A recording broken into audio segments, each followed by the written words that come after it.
Good evening, everyone. Welcome to tonight's Stratford City Council meeting. We'll begin this evening's meeting with a moment of silent reflection.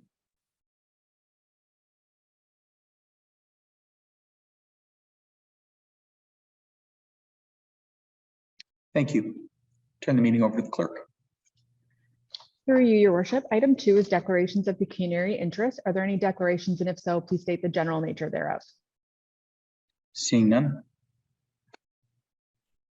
Item 3 is adoption of the minutes, and there is a motion that the minutes of the special meeting dated September 21st and the regular meeting dated September 26th be adopted as printed.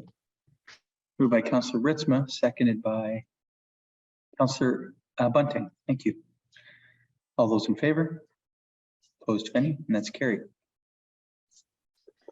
Item 4 is adoption of the addendum, and there was an addendum that was circulated prior to today's meeting, and there is a motion that the addendum to the regular agenda of council and standing committees dated October 11th to add receipt of correspondence to the Infrastructure, Transportation and Safety Committee agenda be added to the agenda as printed. Thank you, Councillor Vasilakos and Councillor Burback, moving and seconding that the addenda be adopted. All those in favor? Opposed, if any? Carried. Item 5 is the report of the Committee of the Whole in camera session. And item 5.1, just prior to today's regular council meeting, a Committee of the Whole in camera session was held to consider the following items. Item 3.1, which was City Industrial Land Pricing Policy 2022 Annual Review under the proposed or pending acquisition or disposal of land by the municipality or local board exemption.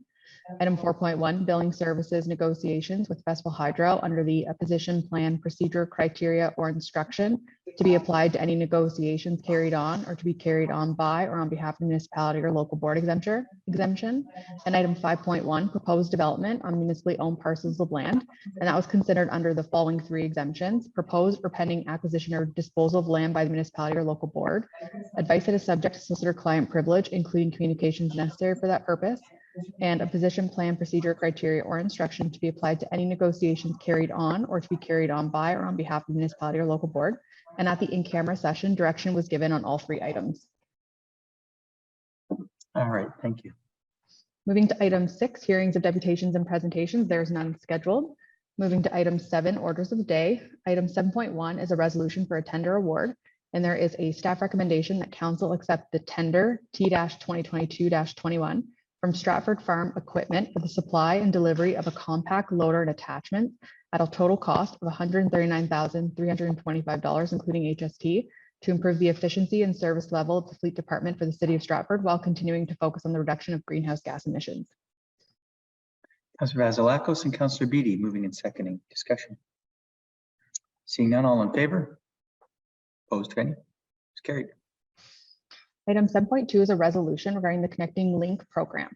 And there is a staff recommendation that council authorize staff to submit an application to the 2023-2024 Connecting Links program for the Ontario Street and Erie Street resurfacing project, that the Director of Corporate Services be authorized to sign and submit the application on behalf of the municipal corporation, and that Ontario Street and Erie Street resurfacing project be referred to the 2023 budget deliberations. Councillor Ingram moving, Councillor Burback seconding. Discussion. Seeing none, all in favor? Carried. Item 7.3 is a resolution, and there's a staff recommendation that the bylaw to set the 2023 fees and charges for services performed by the city be approved as presented to take effect January 1st, 2023. All right, moved by Councillor Bunting, seconded by Councillor Gaffney. Thank you. Discussion. Councillor Henderson. I would just like to say that I believe it was last year that I mentioned about the garbage tags that I didn't feel they should go up. And I would appreciate staff looking at that for next year, that in the future, they'll be part of the tax rate, the increase, because, well, I hear from a lot of people that just simply can't afford to pay it. They have other options in their life. And I know we're asking staff to be cost effective and to, you know, to try to make sure their departments are paying for themselves. And I know that the garbage tag is part of the recycling and the garbage pickup and the yard waste and the green bin program. And so it's expensive. So we have to cover the costs. But I truly believe that we need to look at it, especially in the next budget year. If we can't do it this budget year, then to have it that it's going to be part of the tax base, similar to what the green bean is doing. And I don't know if I need to make that a motion or what, but I think come November 15th, if you're in a position, you can lead the new council down that path. thank you. I hope so too. Councillor Clifford, Councillor Ingram, and then Councillor Burback.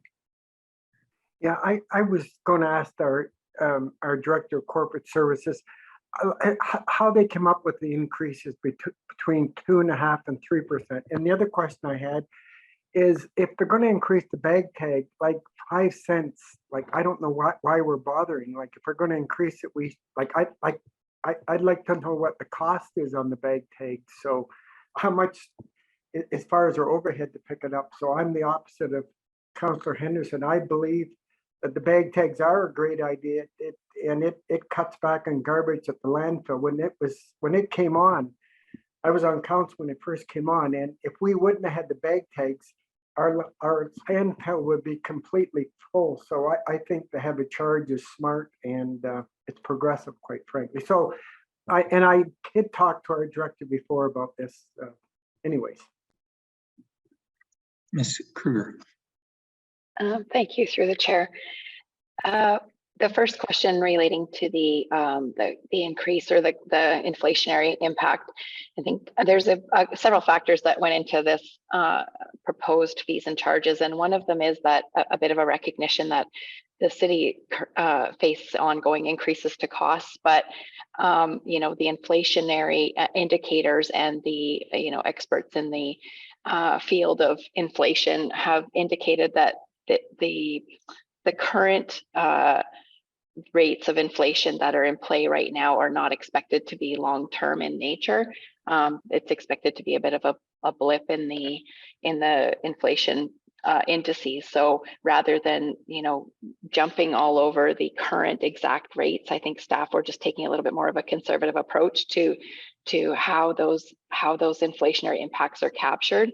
There is obviously some consideration to whether these fees are appropriate given the level of inflation and what happens if the fees are not to the same extent that they could be, would have a bearing on the tax levy overall to pick up the difference for many of those types of fees. So there's a bunch of factors that could come into play. It's certainly not something that is etched in stone. If we move forward with into the coming year, it can be reopened again. We can revisit it again if there's specific line items or specific fees. But it was just a bit of a way to recognize that costs are increasing, but we didn't want to sort of recommend a big inflationary impact at this time. With respect to the question about the garbage tags, I may defer that to the Director of Infrastructure because I'm not, the direction provided to staff when we were looking at these was to really kind of keep in mind inflation, but also, consider that, some fees are more sensitive, some fees are, more, I'll say fully recoverable versus partial. So I don't know if there's any other additional rationale that the director can comment on or not. Mr. Quintal. Yeah, through your worship, the dollar values that are inputted in the report here are based on the 2021 waste rate study.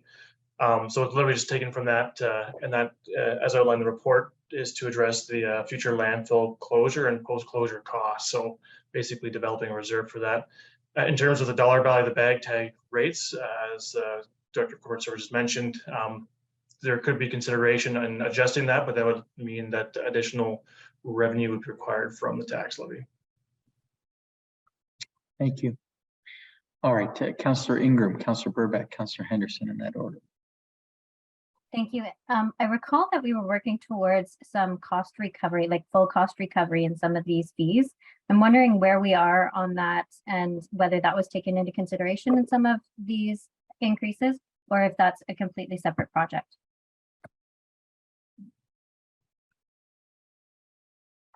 Through the chair, I'm not familiar with the specific initiative. I do know that some of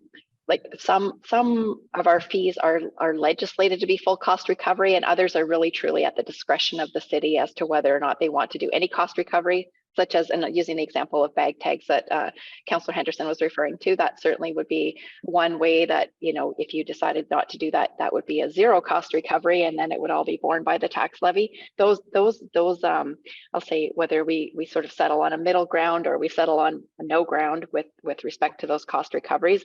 I'd be looking for a little bit further clarification or direction, because I'm not familiar with a particular review of that exact thing, Councillor Ingram. Thank you. I'm wondering if our CAO might be able to comment. This has been something that's been outstanding for a number of years. Ms. Thompson. Thank you, Your Worship. So further to the Director of Corporate Services, this is an initiative that we are working towards, but we are sensitive to you know, the various factors, and certainly with COVID the last 2 years and decisions to waive various fees, it is always a lot of factors go into play to come up with the recommendations.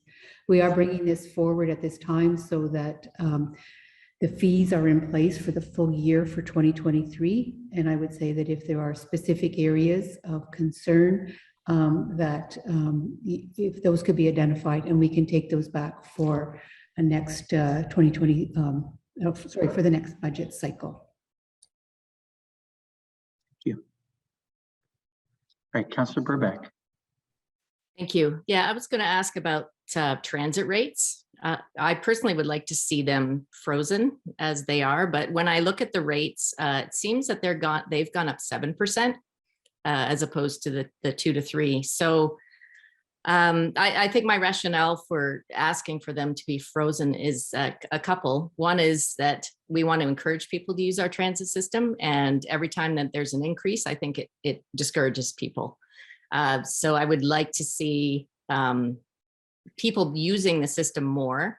I also know that a lot of people who are on lower incomes are using the system, and they are struggling right now and having a lot of increases in their daily costs. So I think transit is already subsidized. We get money from the provincial government as well to run our transit system. So I think this is an area where the municipality can help people out who have to buy transit passes. So I don't know if I need to make a friendly amendment or how that works for this section. Ms. Defoe. So through your worship, I would respectfully request that motions to amend be recorded so that staff have clear direction and can make those necessary changes to the bylaw at a later time. Okay, I would make a motion to amend the transit fees and to have them frozen at the current levels. Councillor Henderson, you're seconding that? Discussion, Councillor Seven, then Councillor Clifford. Thank you. Can I just, I do agree with Councillor Burback. I support the motion. I guess my question is around the language frozen. I'm assuming that the intent is to keep the rates the same for this year and then move forward that way. Is that correct? Thank you. That's correct. Councillor Burback, that was your intention? Yes, whatever language needs to be used. I'm sure the clerk will put it in the correct terms. Thank you. Councillor Clifford. Yeah, it would be interesting to have a report on this, like to find out if we're going to, obviously, if we don't put it on the transit rider, it has to go on the taxes. So it'd be interesting to find out, like, it's easy right now without any background, but it'd be interesting to have some background, like a financial background on this, what would happen. And is that including parallel transit? Obviously, it is including parallel transit too. So I don't support it right now without any background information. Anything further?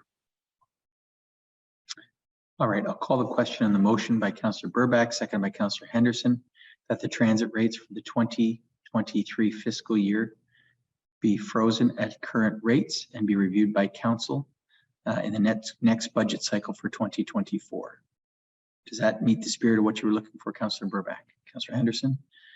Madam Clerk, does that register fine with you? All right, I'll call the question. All those in favor? Opposed? 1, 2, 3, 4, 5, and I will oppose it. That's defeated. I would be open to a referral so that we could have the financial implications provided to the new council is what I think would be better. Councillor Ritzma moving, Councillor Vasilakos seconding, that a staff report regarding the freezing of the transit rates for both regular transit and parallel transit for 2023 be reported to the new council for the 2023 budget consideration. Councillor Vasilakos. Could we also get an assessment of what the transit incomes look like across, like through Monday through Sunday, and find out what the cost recovery is on weekends? So it would also include financial analysis of weekend service, Yes. both for on-demand and regular. On demand and regular. I'm just trying to think of I'm thinking a little bit ahead, but I'm just in terms of what we can do on weekends to improve transit. And part of that could be if we're not getting a lot of cost recovery, there may be some other options. Okay. Councillor Ritzma, you moved that. Would you be willing to include that include cost recovery and review of the weekend on-demand and regular service options? Absolutely. Okay. And Councillor Vasilakos, you agreed to that? So that is a referral. All those in favor of the referral? Opposed, if any? And that's carried. Thank you.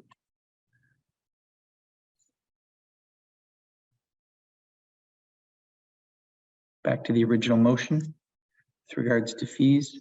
Anything further on that, Councillor Vasilakos?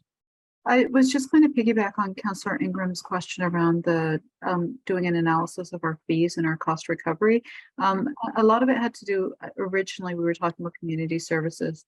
And one of the things is I'm not terribly concerned about full cost recovery, but I am interested within each envelope of fees, whether there is fairness across the different fees for different organizations and cost recovery. And we're thinking about, community services, for example, across all the different kinds of community services are some, for example, sports organizations, 60%, or others 40%. Is there a way to actually normalize it across to create fairness? And I think we've been asking for this kind of analysis for a number of years. And I think it could be instructive.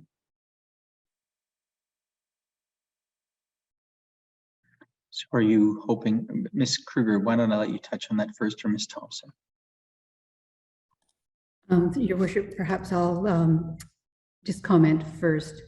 So with respect to the community services, and thank you for the clarification, we have begun the analysis through service delivery review. We have started the process to track our expenditures and the revenue by facility. We need that data first so that we can then begin the analysis on what it is costing us to operate, maintain some of those recreational facilities, which will then be used to do the analysis as to how close are we to cost recovery, or what level should they be subsidized through the tax rate. So we have begun that work. Again, it has come through service delivery review, and we are hoping to bring back more information in 2023 once we have a complete year of that tracking of the revenue and the expenses by specific recreational facility. Okay. All right. Any other questions at this time? All right, I'll call the question on the original motion. All those in favor? Opposed, if any? And that's carried. Thank you. Item 7.4 is a resolution. There's a staff recommendation that MTE Consultants, Inc. be retained for consulting services for the industrial subdivision development, RFP 2022-23, at a cost of $280,808.39, including HST, for design and planning services, that the city record the upfront costs for these consulting services through the Industrial Land Reserve, and that the Chief Administrative Officer be authorized to execute the necessary contract agreement. Councillor Ingram moving, Councillor Gaffney seconding. Discussion. All those in favor? Opposed, if any? That's carried. Item 7.5 is a resolution, and there is a staff recommendation that City Council award RFP 2022-25 Stratford Municipal Airport Study to HM Aero Inc. at a cost of $41,194 $1,000.15, including HST. Moved by Councillor Vasilakos, seconded by Councillor Burback. Discussion. Councillor Seven. Thank you. I just wanted to reiterate my opposition to the study just because of the cost. Thank you. Thank you. Anything further? All those in favor? Opposed, if any? That's carried. Item 7.6 is a resolution regarding a removal of a holding provision, and there is a staff recommendation that zoning bylaw 10-2022 be amended by removing the H17 holding provision from the properties municipally known as 520, 525, 600, and 625, and 680 Orr Street, previously 400 and 500 McCarthy Road West, for the following reasons. The conditions outline the holding provision stating when the H can be removed have been satisfied. Removal of the holding provision will allow for development in conformity with the City of Stratford official plan, and removal of the holding provision is consistent with the provincial policy statement. Moved by Councillor Ingram, seconded by Councillor Vasilakos. Discussion. All in favor? Opposed, if any? It's carried. Item 7.7 is a resolution, and there's a staff recommendation that the request for proposal RFP-2022-38 for the Community Hub Fundraising Phase 1 project be awarded to Ketchum Canada Inc. for a total cost of $32,600, excluding HST. Mover, Councillor Vasilakos, Councillor Bunting seconding. Discussion. Councillor Bunting.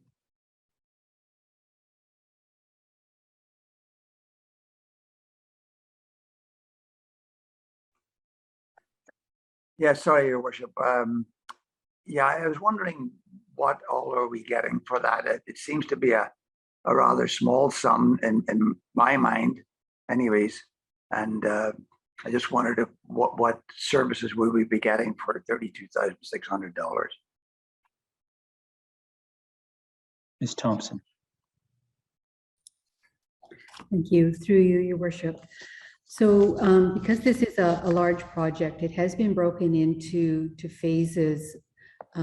Phase 1, which is going to be around the potential. So they're going to be looking, be in the community looking at, is it feasible? What is the potential? What other campaigns are going on?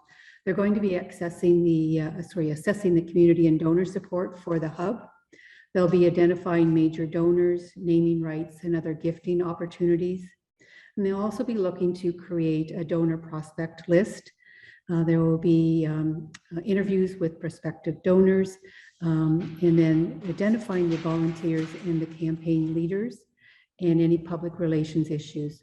So this is, as I said, doing that initial assessment to see that there is sufficient support in the community before we would come back and recommend to council that phase 2 and then phase 3 proceed.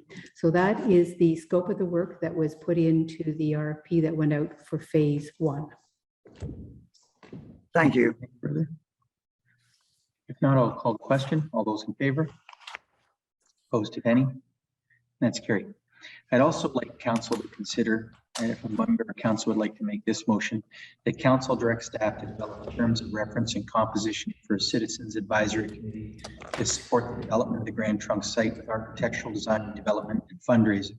And furthermore, this committee be subject to approval by the 2022 to 2026 council. Councillor Ingram and Councillor Gaffney moving and seconding. Discussion. If not, all those in favor? Opposed, if any? That's carried. Thank you. Item 7.8 is a resolution regarding draft lease agreements, and there is a staff recommendation that City Council approve entering into 2 lease agreements with the Stratford Shakespearean Festival Canada for the ongoing use of the Discovery Center at 270 Water Street in the municipal parking lot on Queen Street until April 30th, 2024, and that the mayor and clerk or their respective delegates be authorized to execute the agreements on behalf of the corporation of the City of Stratford. I would just ask the mover to note that it should be the normal school, not Discovery Center. We could note that and then motion a mover for that. Councillor Clifford and Councillor Ritzma. Discussion. Councillor Gaffney. Thank you, Your Worship. Through you, I had a conversation with Ms. Thompson before the meeting today, and you may have made the clarification that the Discovery Center was for many more years than the Discovery Center was there, was the normal school.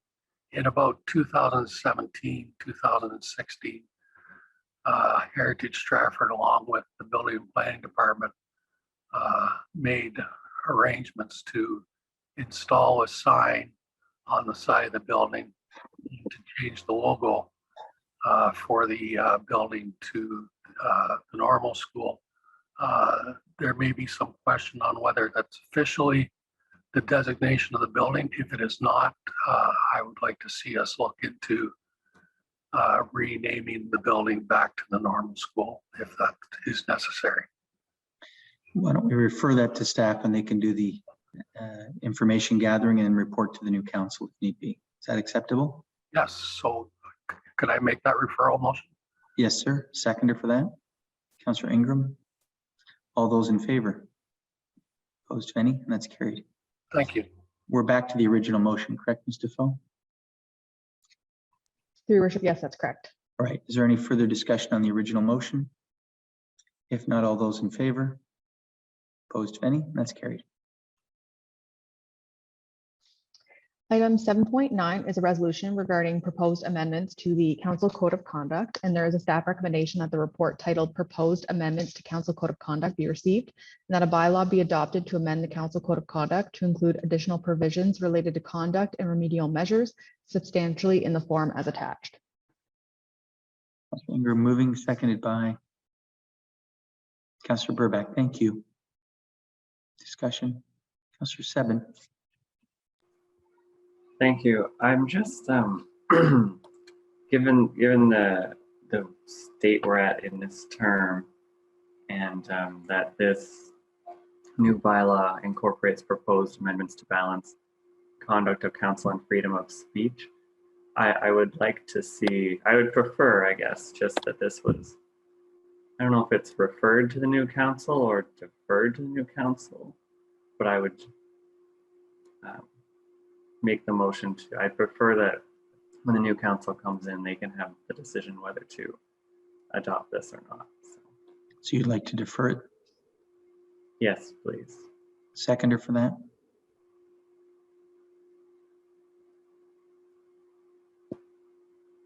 All right, there's not a seconder. So we're back to the mover and a seconder, Councillor Henderson. I would just like to say that I think, like, over time, council has looked at different things that worked and didn't work, and we took some training courses and did different things.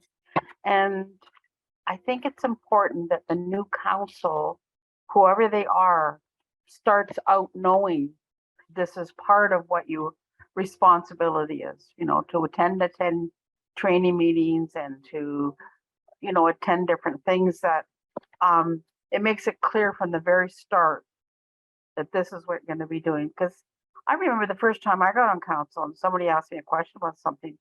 Well, I'd only been on it a couple meetings and I really didn't know if it was a good idea or not. So if you come in and you know that this is part of your responsibility under the code of conduct, then you've learned that, and you know, you'll take that into the training and you'll go on and be a very productive counselor. I think it's important that they understand from the start that it's important that you do attend, because it helps us work together better as what I want to call the team. Plus, we get to hear from staff, and so you get that orientation better, because you know, when you're a new counselor coming in or a new mayor, whoever it is, and you're working with all these people on staff, and you sort of get to know what they're thinking and looking at too, and it helps to shape how we're going to help the citizens in our city better. So I think it's important that it's there. That's just my 2 cents. Thank you, Councillor Ingram and Councillor Seven. Thank you. And I'd just like to echo some of Councillor Henderson's comments in that I think it's important for experienced members of council that have gone through a number of years dealing with issues within the community and dealing with staff and each other. I think we have the experience to be able to know what needs to be implemented, whereas new members of council coming in don't necessarily know or understand their legislative responsibilities or their roles. And then secondly, I also want to thank staff for their work on this, because some of these amendments came about due to questions and some comments that I provided to them through the last round of amendments to the Code of Conduct. So I do appreciate the work that staff put into amending this and putting forward these proposed amendments. Thank you, Councillor Sebin. Thank you. I'm just to note that I will be opposing this just because of my preference to defer it. Thank you. Thank you. Anything further? If not, all in favor? Opposed, if any? And that's carried. Thank you. Item 7.10 is resolution regarding the Cooper Block Community Hub, and there's a staff recommendation that the report titled Cooper Block Community Hub Update for October 2022 be received, and that council provide further direction as necessary. Motion to receive the report. Councillor Beattie, Councillor Burback, discussion. All those in favor? Opposed, if any? That's carried.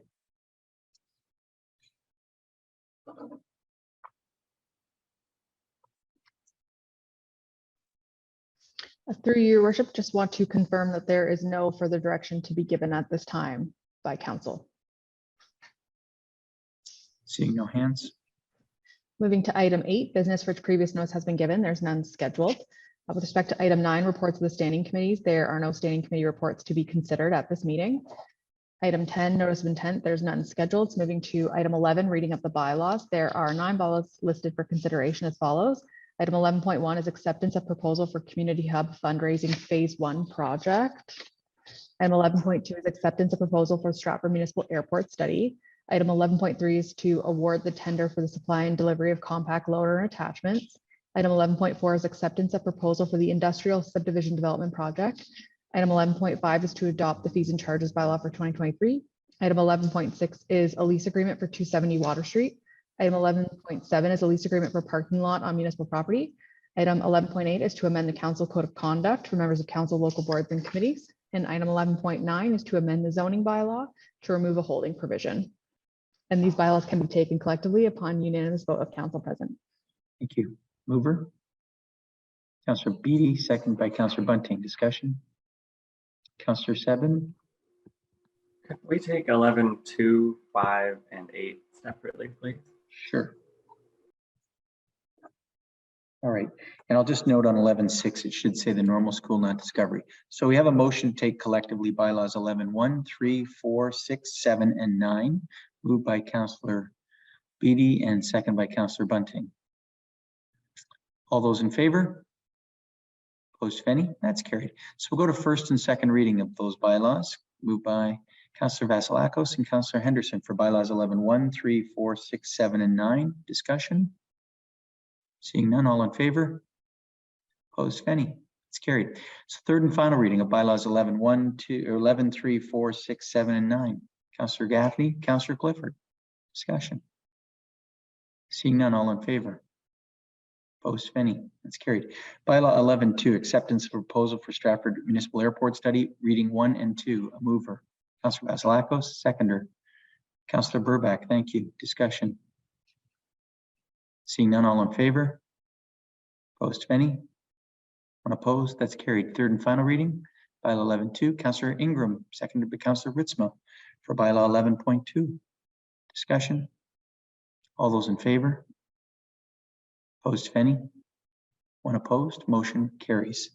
Bylaw 11.5, which is the fees and charges bylaw, moved by Councillor Clifford and seconded by Councillor Beattie for the first and second reading. Councillor Sebin.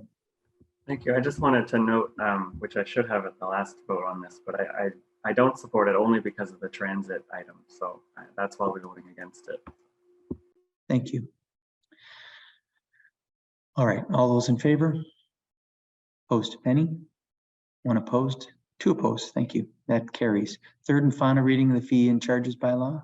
Councillor Bunting, Councillor Gaffney moving and seconding. Discussion. Councillor Henderson, are you? Okay. All right. All those in favor? Opposed, if any? Two opposed, and that's carried. Bylaw 11.8, the amended code of conduct for members of council, local boards, and committees.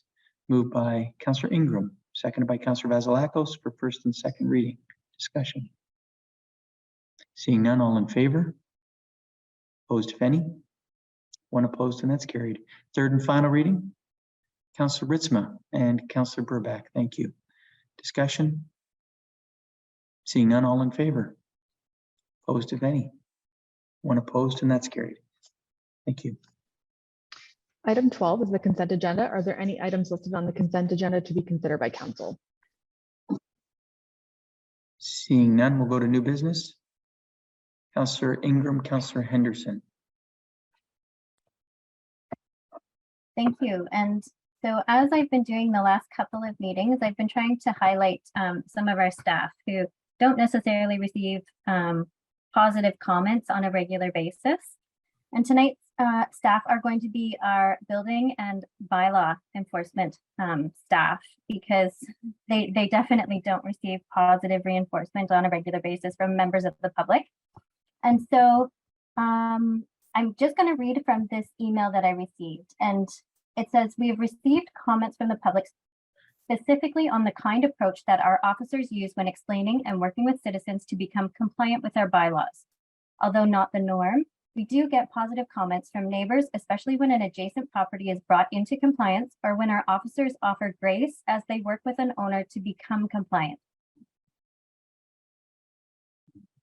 We can be specifically proud of our officers regarding the Ontario Association of Property Standards Officers hosting training session this spring, where over 30 bylaw officers from across Ontario came to the city for a week to study for their certification on level 1.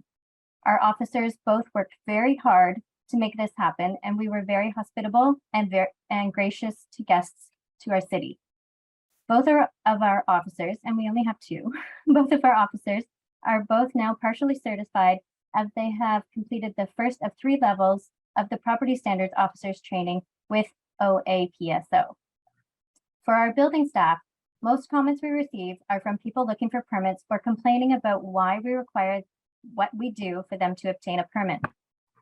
When speaking with contractors, they do acknowledge that our inspectors and examiners are fair in their determination of requirements from the Ontario Building Code and work with them on compliance. We also, whenever possible, apply the approach of working with applicants to find solutions within the code where we do not compromise safety, but look for alternative means of reaching the same end goal. For building, we can be especially proud of our staff for the cohesive collaboration within the office as well this year, when we had one of our staff achieving her certified building code official designation. And another staff looking to apply for his certification later this year. Our staff are continually taking time to attend courses and better themselves as they work to increase our level of service to the community. In general, our staff look to work fairly and justly within the parameters of the regulations and bylaw that we enforce. Staff put in much effort for the safety of our citizens and are largely overlooked in the grand scheme of all facets of the city. Not many people walk into a building and wonder if the building might collapse on them or fear that they might not get out in an emergency. And that is because of the quiet unsung heroes who ensure the minimum standards set out in our building codes are applied. And so I just want to say thank you to our building staff and our bylaw enforcement staff for all the work that they do. They're very front-facing departments and front-facing staff members, and they do deal with the public on a regular basis. And so thank you very much for keeping us all safe. Thank you, Councillor Ingram. Very kind of you. Councillor Henderson. Danielle, you're always so positive. It's so nice. I was going to bring forward a motion, but it's really something that should be dealt with the new council. And I hope that I'm on it, but if I'm not, I'd like them to know that the Saturday on demand should be changed back to regular transit. I know it's a budget item for this year, but if I'm elected on October 24th, I would like staff to be aware that this will be being brought forward. I was thinking, and I've heard this in a couple of the debates I've been at, what about a trial for 6 months and then compare the ridership? this will also kind of go along with the report coming back on the monetary money that's coming in for that. So I just wanted to make, I guess, just sort of a notice of this at this point. Thanks. Okay, thank you, Councillor Henderson. Anything further? If not, I'd take a motion to reconvene or to convene to standing committees, and we'll begin with infrastructure, transportation, and safety. Councillor Ingram and Councillor Burback, all those in favor? And that's carried. And I'll turn the meeting over to Councillor Vasilakos as chair. Thank you. So I'll call the Infrastructure, Transportation and Safety Committee to order.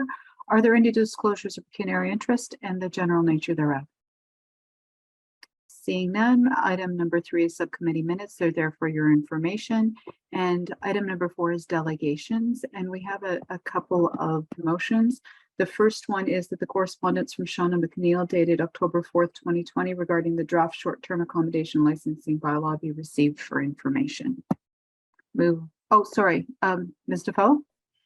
Through the chair, is it possible to also add the motion on your addendum that the correspondence from Laura Poxon dated October 9th, 2022 regarding the request to defer consideration of the draft short-term accommodation licensing bylaw also be received? Oh, perfect. I was going to do them separately, but we can do, if we do them together, that's fine. So doing them together, moved by Councillor Gaffney, seconded by Councillor Henderson. Any comments or questions? Seeing none, all in favor? Opposed, if any, and that's carried. And then we have the second resolution was that the following delegations regarding the draft short-term accommodation licensing bylaw be heard.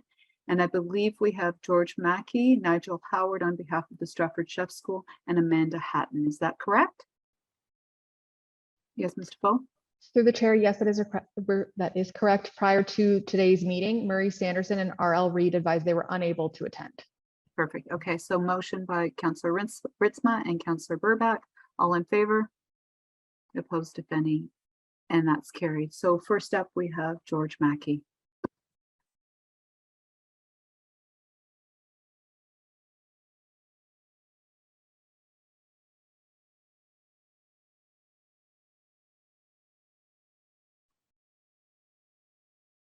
Mr. Mackey, you can go ahead anytime.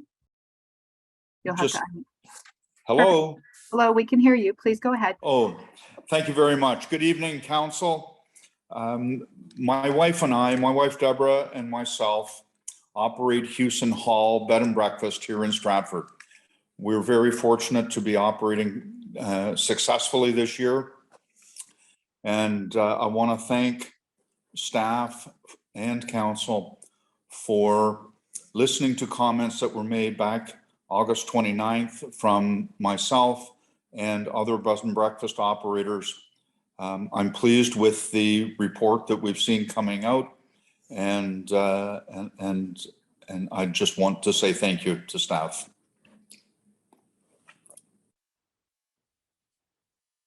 Are there any questions for Mr. Mackey?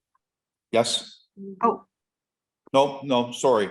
Yeah. So you have nothing further, and I don't see any questions for you. Thank you very much. Thank you. Okay, so the next person we have up should be Nigel Howard on behalf of the Stratford Chef School.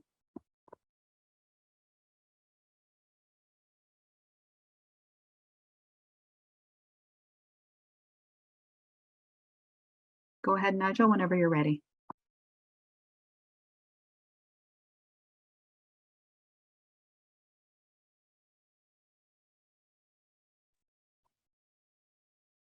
You are muted though.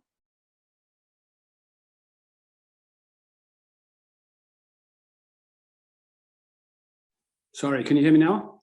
Yeah, we can hear you. Go ahead. Okay, shall I start from the beginning? In case you missed it. Anyway, Yes. I appreciate please. the invitation to speak to council tonight. Nigel Howard, the president and board chair. Sorry, is there some difficulty hearing here? No, you're fine now. We can hear you. Okay, fine, thank you. The Stratford Chef School has had a tremendous relationship with the city, and in particular 5.5 years ago when they provided a loan of $500,000 to us. It was a loan. I'm pleased to say that in April of 2023, it'll be fully paid. And during that period of time, we've paid approximately $75,000 in interest to the city. The school was formed in 1983, and since then has graduated over 800 students, many now in key positions in restaurants and hotels in Europe, United States, Canada, and especially Stratford. There's a very competitive market for culinary students, and it's significantly changed since 1983. It's getting harder to attract students. And one of the factors that students look at before they sign up is, of course, accommodation. Accommodation really is key.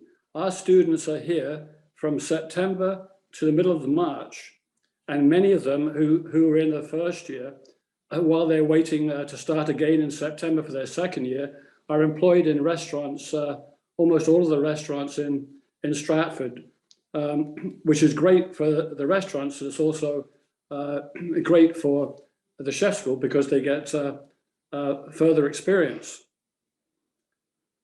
As I mentioned, the availability of accommodation is a major hiring point for the Stratford Chef School. If it is negatively impacted, the school will be in danger of potentially closing after 40 years of continuous operation. I will admit that I don't fully understand what's proposed, but I've been asked by a number of people related to the chef school to speak on it tonight, and just to voice my concern that if there are restrictions on our students who are here pretty much all year round, that's going to be something that will prove to be very difficult for us. Most of our students do not come from Stratford. They come from all over Canada and the United States occasionally. So accommodation is really the key. So again, I just want you to let you know that the school is concerned about the proposed changes to accommodation, although at the same time, as I admitted, I do not fully understand the implications. So thank you for listening to me, and good luck with your deliberations on it. Thank you. Are there any questions for Mr. Howard before he leaves? Seeing none. And I will say, for the chef school, I think Mr. DeWeerd will touch a little bit on the concerns that were raised about students and housing. So stay tuned. Perfect. So the next person we have is Amanda Hatton.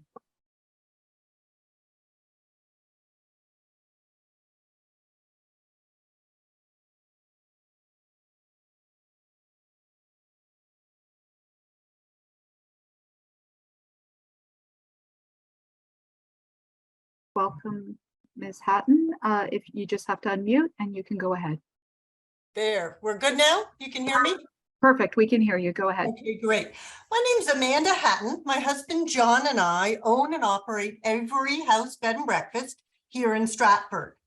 I would like to speak with you tonight regarding one of the city's proposed revisions to the bed and breakfast bylaw, increasing our minimum liability from $2 million to $5 million. But first, please indulge me as I veer slightly off topic before getting to tonight's topic.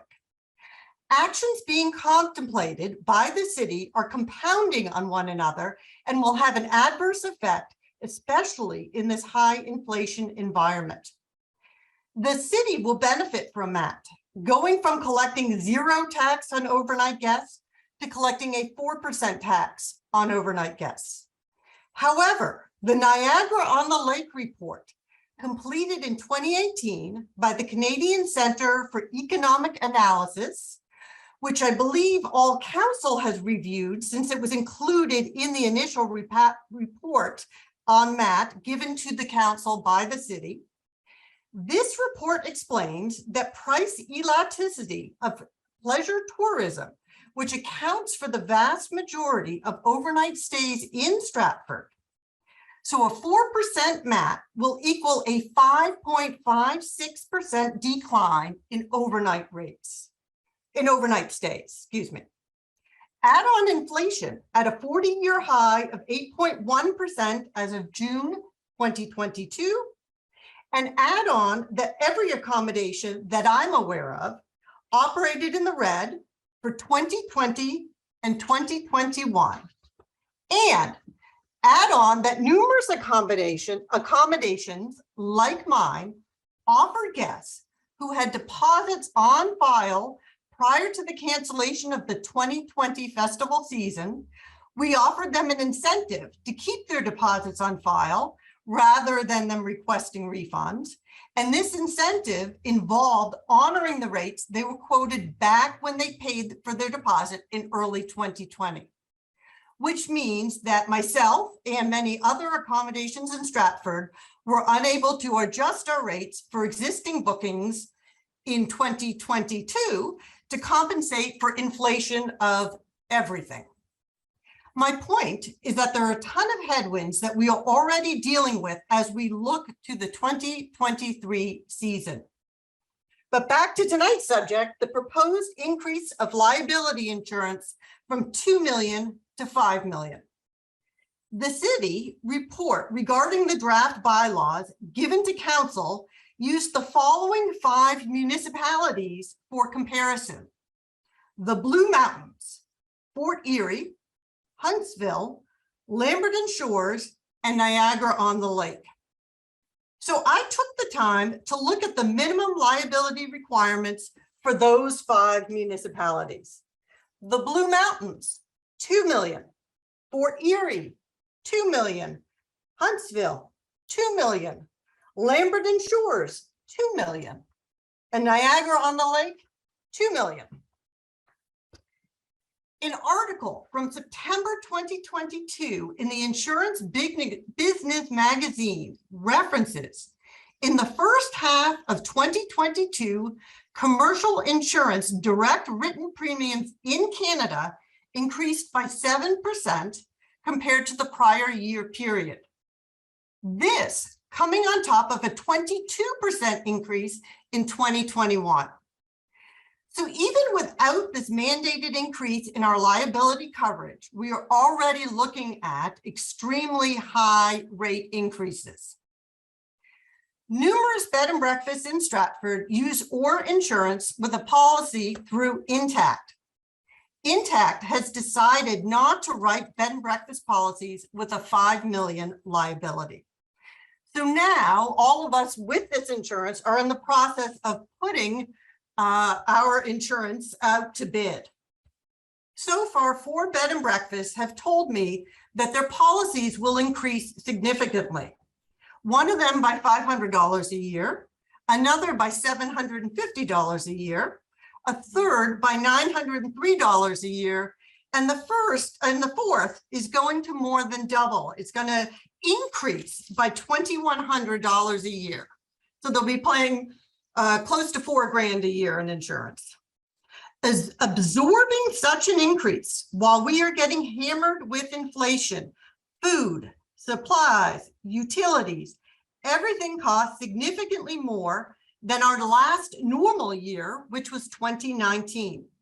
At the same time, we are all struggling to rebuild our guest visits since many guests are still cautious about travel. Add on that, and we must be extremely careful when considering price increases to all of our guests. We desperately need you to cut us a break. Postpone the increase in liability minimum, perhaps stagger it out over 3 years, or subsidize our liability increase using the MAT funds that we will be collecting on your behalf in 2023, or waive our bed and breakfast licensing fees. Please do something, anything. Thank you. Thank you. Are there any questions for Ms. Haddon? Councillor Clifford, go ahead. Yeah, I was just going to ask the comparison between 2019 and 2022 as far as number of guests or number of rooms. Is it comparable or is it up or down compared with 2019? So for me personally, we will end the season at about 75% of a pre-COVID year. So it's down. Significantly up from 2020 and 2021, but it's down. Anything else? Seeing not, thank you very much, Amanda. Thank you. So moving now to item number 5, which is report of the chief building official. Item 5.1 is short-term accommodation licensing bylaw. And Mr. DeWeer, would you like to walk us through some of the changes since the public meeting? I'd be happy to do that. And through the chair, thank you for having me back again tonight. Tonight, we're going to talk a little further on the short-term accommodations licensing bylaw. So our objective tonight is to consider an accommodation licensing bylaw to promote visitor safety and resident safety for accommodation units created within the city of Stratford that are rented on a short-term basis, and also to consider amendments to the existing bed and breakfast licensing establishment licensing bylaw to ensure consistency between insurance, appeals procedures, offenses, and penalty provisions. So as noted, after the meeting on the 29th of August, we did revise and revisit some of the items that were brought up from the public and from the 8 delegations that we saw that night. So based on that feedback from the public meeting, it's now being recommended that we keep the bed and breakfast licensing bylaw separate from the short-term accommodation bylaw, which is before you tonight. A few of the items that changed, and I'm just reading from page 2 on the report. We have removed reference to the bed and breakfast licensing establishments from the draft licensing bylaw. We've added some links for definitions to the zoning bylaw for clarity. We've also added the ability for a transfer of a license to a new property owner. So we've added provisions for that. We've modified the annual term of the license from April 1st of 1 year to March 31st of the following year to better coincide with the Stratford Festival's season. We've also provided some clarification on events and added provisions for non-commercial type events to be permitted. So staff are proposing that these amendments be made to the licensing bylaw, and specifically, the change for the bed and breakfast to change the licensing term from January 1st to December 31st to the April 1st and March 31st dates to better align with the short-term accommodations. We're also recommending that the offense and penalty provisions be consistent between the 2 bylaws to ensure that it's a level playing field. As noted by some of the delegations tonight, the city is still looking for $5 million liability insurance, and that's based on discussions with the city's insurer and the city solicitor. We are proposing a moratorium for the first year on the fees, with the intent to revisit this for the budget for the 2024 council. And I will make note that part of the motion did get omitted incidentally off of the recommendations. So I will not read the recommendations, but we would ask that council consider a recommendation that licensed establishments under the accommodation licensing bylaw and bed and breakfast establishment bylaw be exempt from paying license fees for the 2023 season. So we do ask that you do consider that, as well as recommendations listed before you. And I'm happy to answer any questions council may have.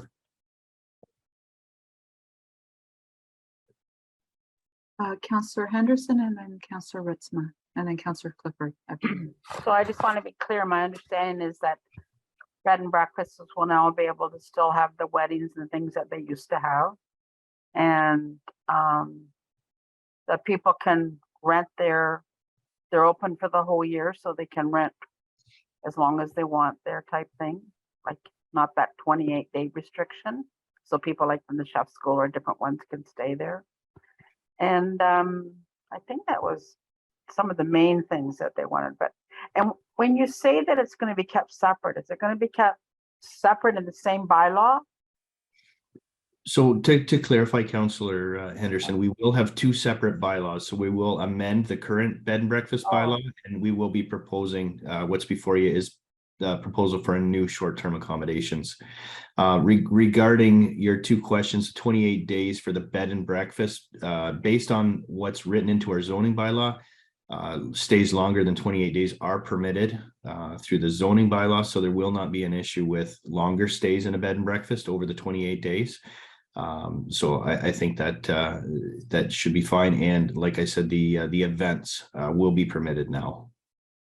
So I thought kind of the idea behind putting the bed and breakfast in with the short term, it's, you just go to one bylaw and everything's there, right? Like, couldn't they just have a separate section in that bylaw so that the things that pertain to both is there, but yet they're there? Or does staff think that's going to be easier to have two bylaws? So through the chair, as we looked at it, we looked at both options, and it became apparent that it was cleaner and easier just to have two bylaws. It does cause a little bit more housekeeping in the future to keep the two bylaws consistent, but it did make sense to keep two separate bylaws. Okay, Councillor Ritzman. Yeah, thank you. Through the chair, Mr. DeWeer, thank you for your work on this. Can you remind us, with the moratorium on the fees, what would that saving be for the B&B provider? So at the current rates, they are fluctuating per the number of rooms. For the city, we're looking at anywhere from about $50,000 to $60,000 in lost revenue to do that moratorium, and that would go up from there based on the short-term rentals. So yeah, that kind of varies because of the number of rooms. Councillor Clifford, go ahead. Thank you, Chair. If I can get a clarification, I believe I heard it when Councillor Henderson is far as the school, like the chef school that was brought up, what we're doing here isn't going to affect if you have someone staying in your house from September till when school's out. Is that correct? That was my first question.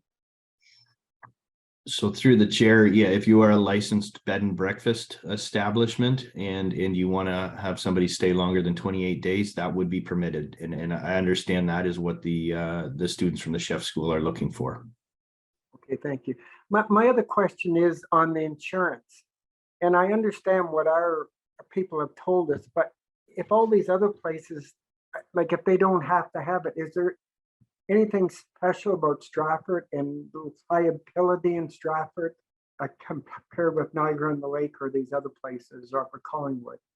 Like I've had quite a few emails about this increase on the insurance. So if you could explain how come we're that much higher in Stratford. And I did see the Director of Corporate Services come on, so maybe she has a comment on this one as well. Through the chair, thank you. I can comment briefly on this. So when the insurer makes the recommendations to the city of Stratford as to what they recommend that the city obtains for insurance coverage, it's based on a multitude of factors, including claims that have been made against the city, the types of agreements, the types of bylaws that the city has. So it's not just this specific issue that would drive that. This is a recommendation that the insurer has made across the board for the city of Stratford for all types of agreements, contracts, tenders, anything that we enter into. So it's been something that's been phased. Staff have been trying to phase it in over the last few years because it was a recommendation made in 2019 from our insurer. We've managed to incorporate it into many of our other, I'll say, bylaws and lines of business, if you will, over the last year and a half. There was a bit of a slow start to the implementation due to COVID because there was a recognition that that wasn't the right time to start doing that, but that's kind of where things are sitting right now. So, but to go back to the original question, it's a multitude of factors. It's not just that it's specific to a specific bylaw.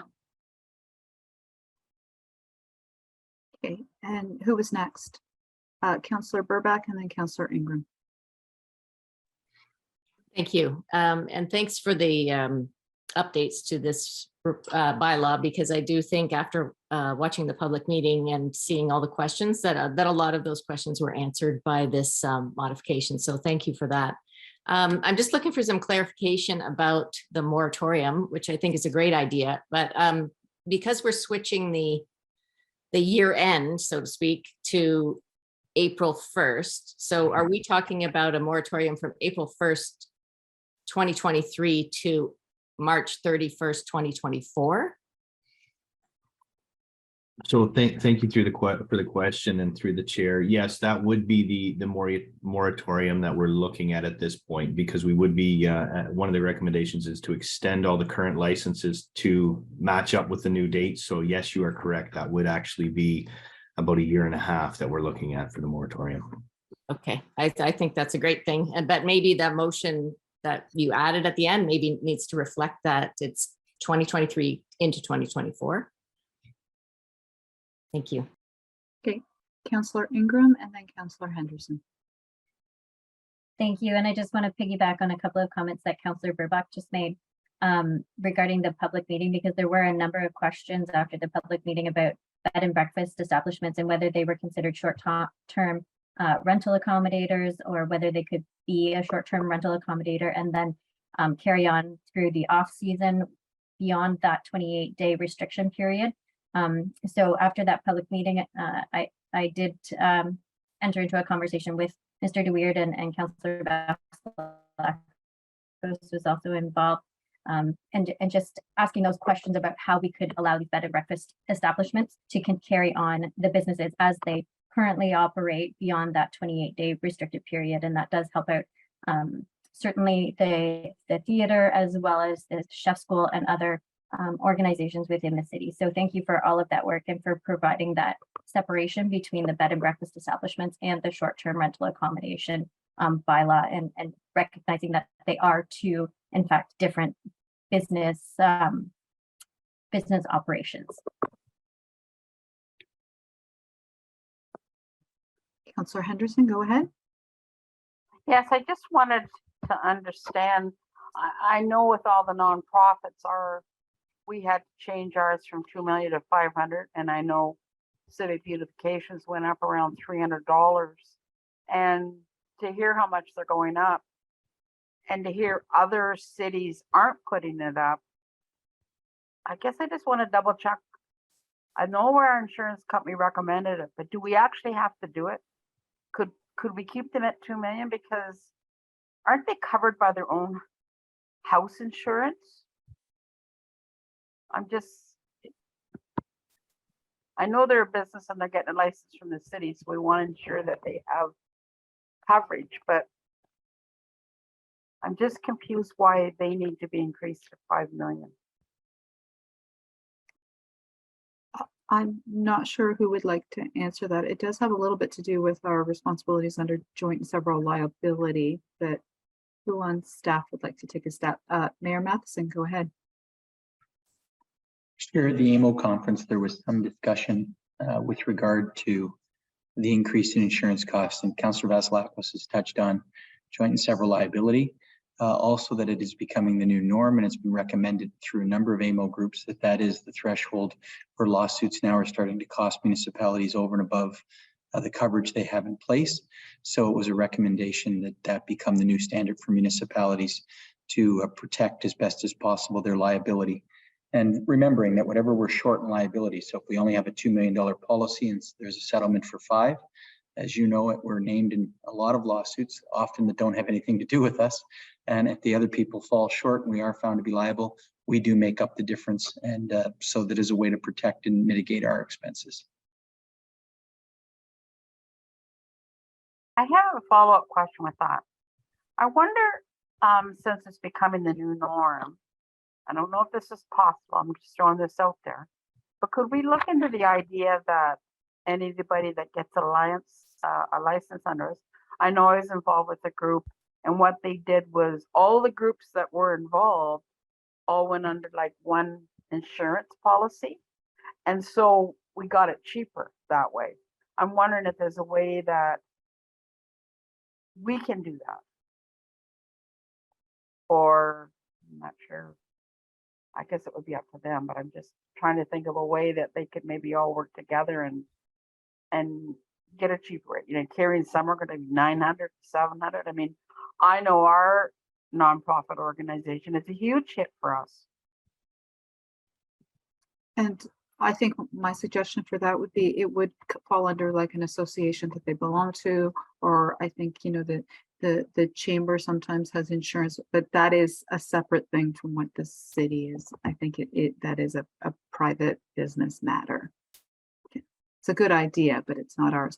Counselor Seven and then Counselor Clifford. Thank you. I just had a question regarding the city's insurance.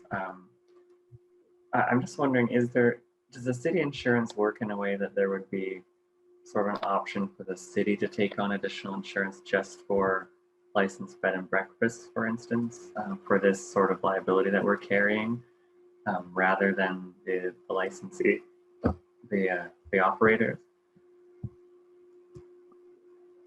Go ahead, Carmen. Thank you through the chair.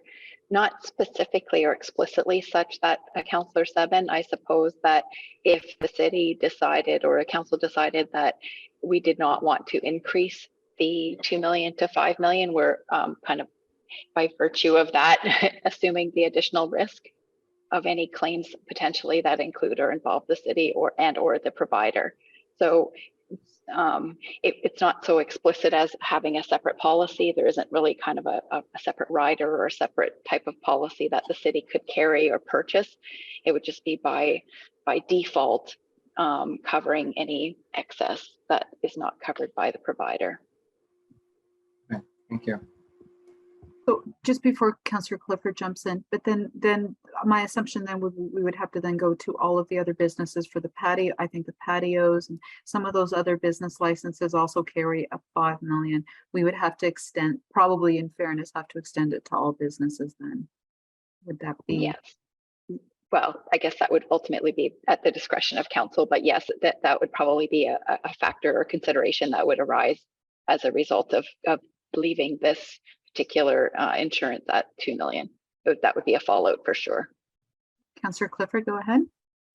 Thank you, Chair. I was just going to ask on the moratorium on the charges for bed and breakfast licensing fee. Is that for like existing ones, or if you open a bed and breakfast between like right now and 2024, would they have to pay, or is it only for the existing funds that are operating right now? So through the chair, the intention behind the moratorium is to allow all existing and new bed and breakfasts, as well as all new short-term accommodations, to be exempt from fees, with the intention of using that to entice those that are not maybe legally established right now to become legally established.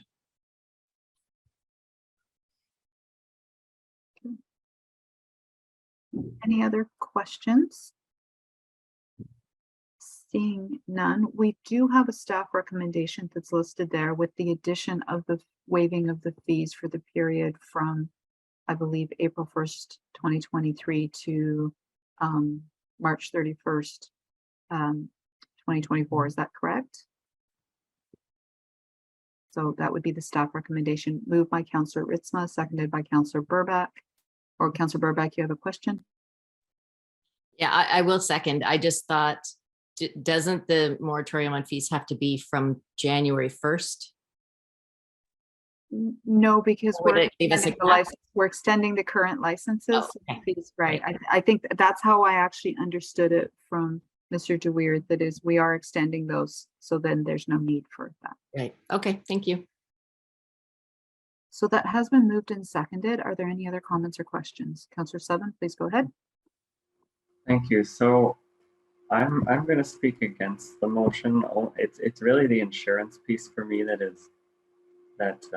I can't support. I think ideally for me, what I would prefer to see is the insurance left at 2 million, but also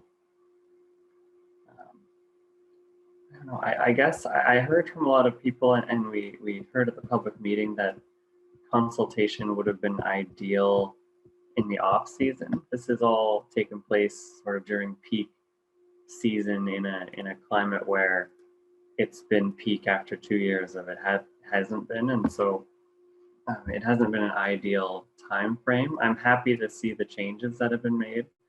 I think there's a lot of good, a lot of receptive changes. I think having 2 separate bylaws is very good. For me, it's the insurance piece, and we heard at the public meeting that anywhere from $300 to $3,000 a year in increased costs. And I've heard from several accommodators that say they haven't been able to find anywhere to get insurance for $5 million. So I think, you know, if this, for me, I compare this to if this were a rate increase for taxes, it would be quite significant if it was people's taxes going up $300 even a year. And I think, you know, whatever it is that we need to look at keeping the rate at 2 million, or we need a way built into this that we can support or subsidize the extra additional fee, or look into a sort of group program or something. But I think right now, the way this is very, it just puts the accommodators in a very difficult spot, and I don't support that. So thank you.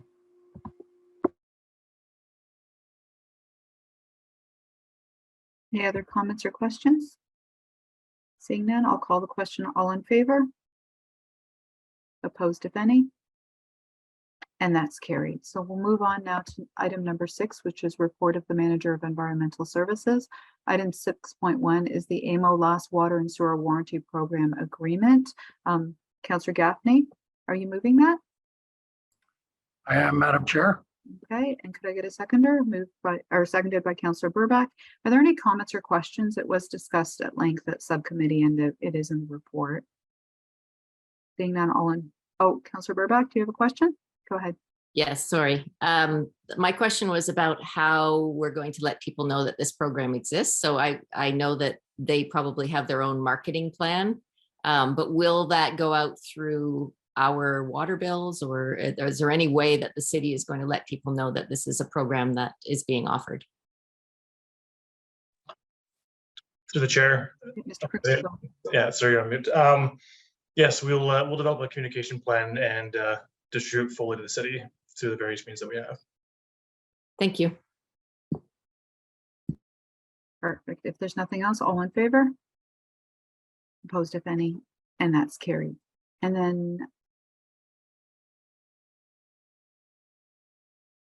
sorry, now item number 7 is report of the municipal law enforcement officer, and that was the request to operate all-terrain vehicles on city streets, recreation trails, and municipal property for Dig Incorporated. And we do have a subcommittee recommendation.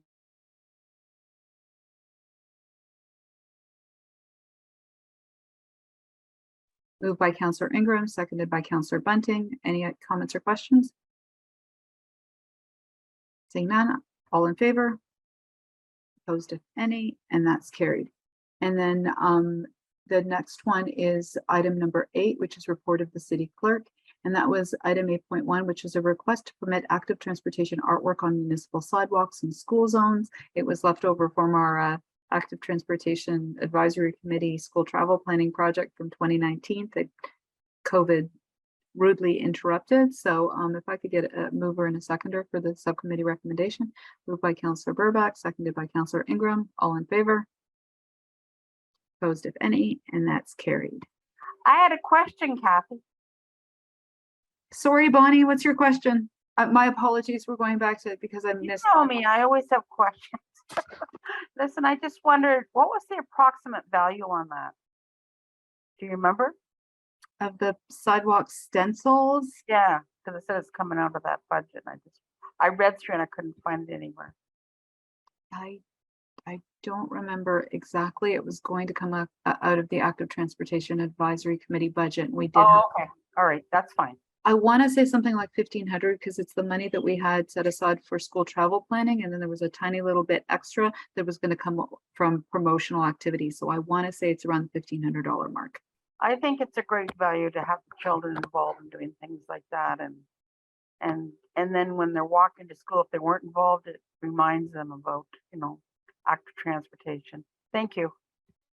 Sorry, and my apologies for missing your hand up. So on to item number 9 is just everything for information of the committee, which is departmental update. Councillor Gaffney, yes.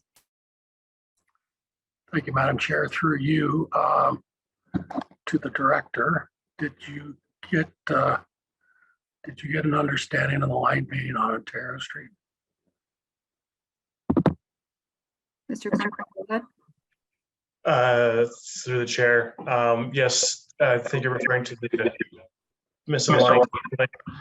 It will be addressed in the upcoming week or two.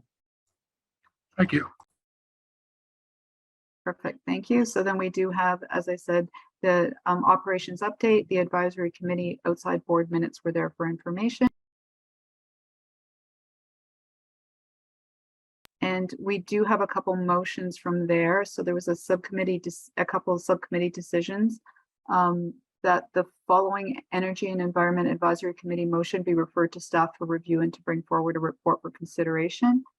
And it was that the Energy and Environment Advisory Committee requests City Council consider joining the Canada Plastics Pact to ensure that the issue of plastic waste can be addressed, and that as Stratford City Council requests staff undertake a review of bylaws adopted by Surrey and Victoria, British Columbia related to plastic reduction and be reviewed with the goal of creating plastic reduction bylaws for the city of Stratford. So I believe we moved by Councillor Burback, seconded by, oh, sorry, Tatiana, please.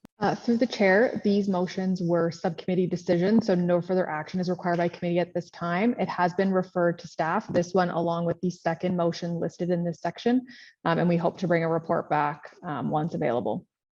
Sorry, my apologies. I thought it had to go through council before staff. So both of these are then just for information of council. Perfect, or committee, perfect. Then the last thing on our agenda is adjournment. Moved by Councillor Clifford, seconded by Councillor Burback. All in favor? Thank you very much, everyone.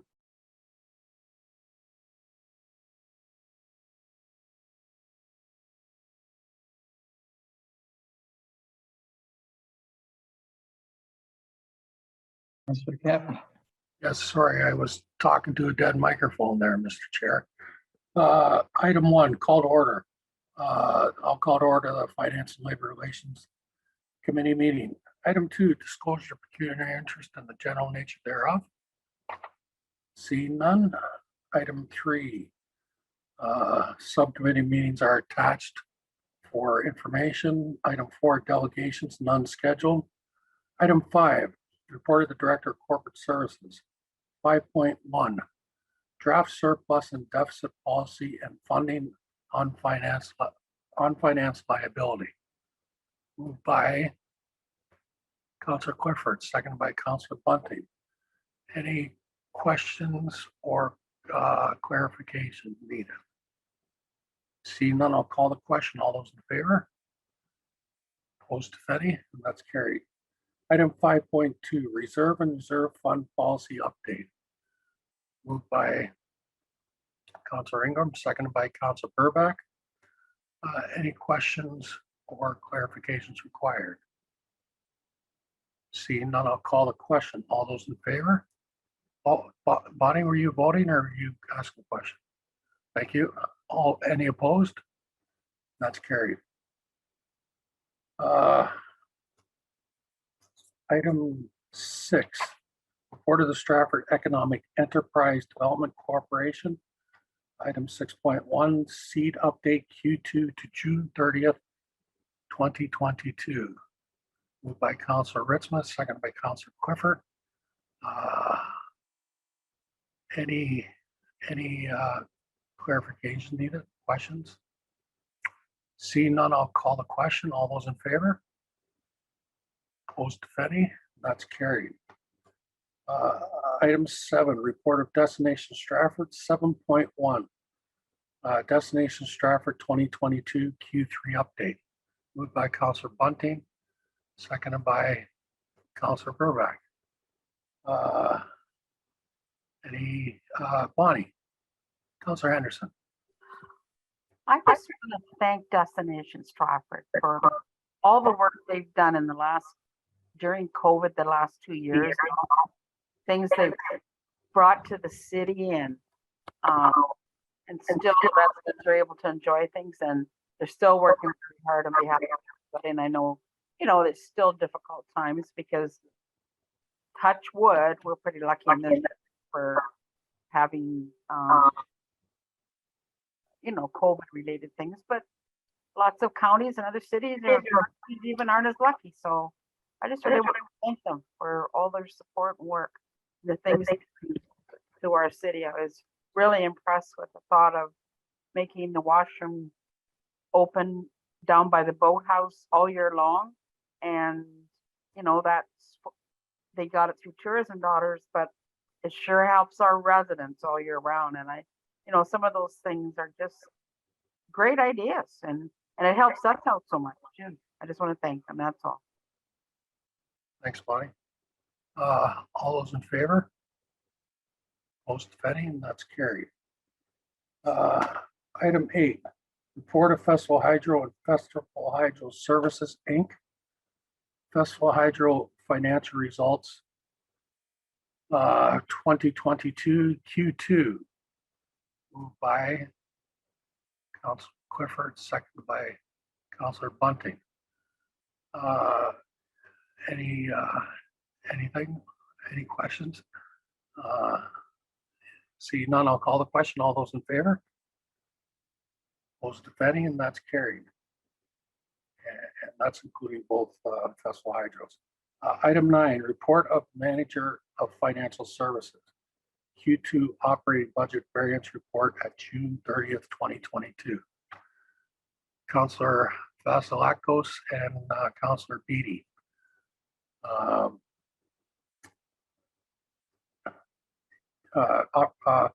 Any questions? Clarifications required? Seeing none, I'll call the question. All those in favor? Opposed, if any, and that's carried. Before I call for an adjournment, I'd like to take a few seconds to thank everyone for their support over the last couple of years as chair of finance. I had a bit of a curve, but all the staff was very helpful to me, and the retiring chair was a big support for me. So I'd like to thank everybody for their support the last 2 years. I'll entertain a motion to adjourn. Councilor Clifford and Councilor Ingram, all those in favor? That's carried. Thanks, everybody. Thank you, Councillor Gaffney. Will council reconvene? I'll turn it back to the clerk. Through your worship, item 15.1 is declarations of pecuniary interest. Are there any declarations made at standing committee to be restated at the reconvene portion? Seeing none. Item 15.2 is committee reports. And item 15.2.1 is from the Infrastructure, Transportation, and Safety Committee. And the following items are listed for consideration. Item 5.1, short-term accommodation licensing bylaw as amended at committee. Item 6.1, AMO LAS water and sewer warranty program agreement. Item 7.1, request to operate all-terrain vehicles in city streets, recreation trails, municipal property. Item 8.1, request to promote active transportation artwork on municipal sidewalks in school zones. And that is the final item. Moved by Councillor Vasilakos and second by Councillor Seven. Councillor Seven, go ahead. Sorry, could we take 5.1 separately, please? Sure, you'll move the report. Sorry, pardon me? Second the rest of the report. Yes, and could I ask for a recorded vote on 5.1, please? Sure. Okay, so we'll go on and we'll deal with items 6.1, 7.1, and 8.1. It's been moved and seconded by Councillor Vasilakos and Councillor Seven that the committee report be received. All those in favor? Opposed, if any? That's carried. Councillor Vasilakos, you'll move item 5.21 or 5.1, I should say. Thank you. Seconder, Councillor Burback.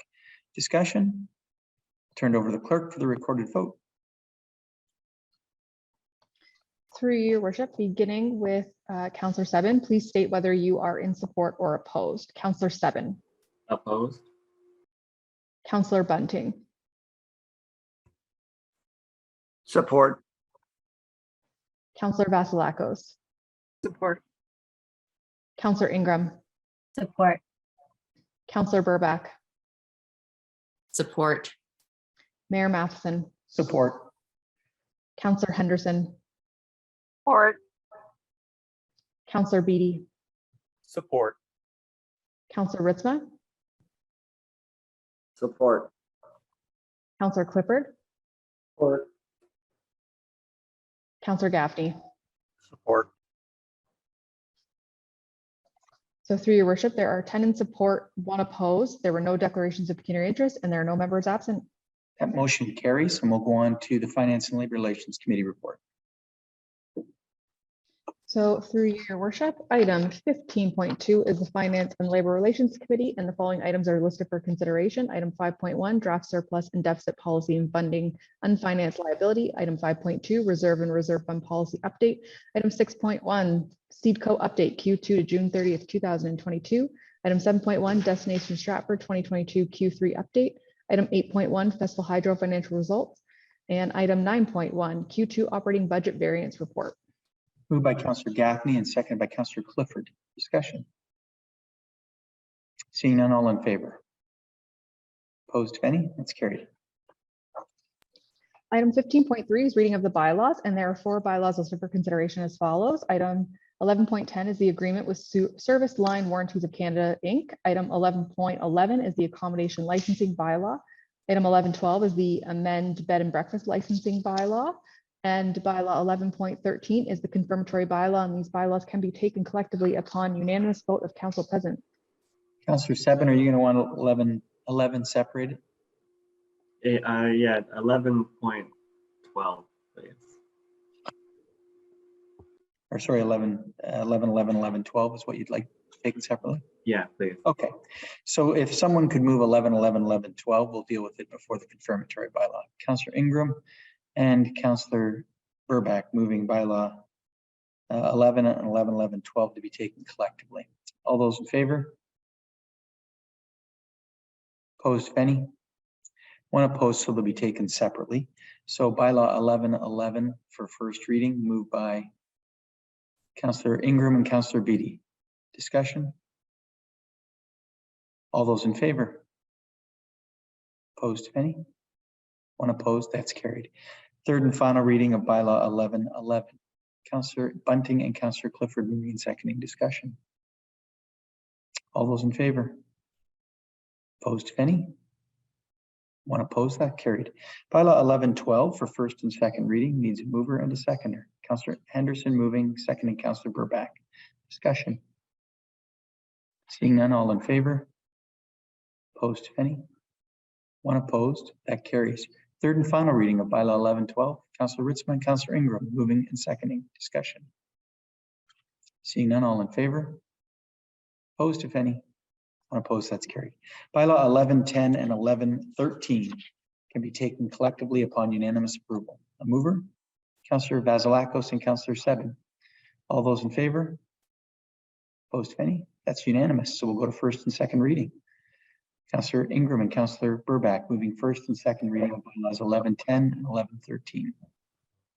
All those in favor? Opposed, if any? That's carried. And third and final, Councillor Gaffney moving and second by Councillor Ritzma for bylaw 11.10 and 11.13. All those in favor? Opposed, if any? And that's carried. That brings us to our last item agenda, which is adjournment. Is there a mover? Councillor Henderson. Second. Can I speak first? So this is adjournment, and I wish everyone all the best who's seeking re-election in a couple of weeks. And we will be back together for one more meeting prior to this term of council ending. All the best, everyone. All those in favor? Can you hear me? Opposed, if any? And that's carried. Good evening. Thank you.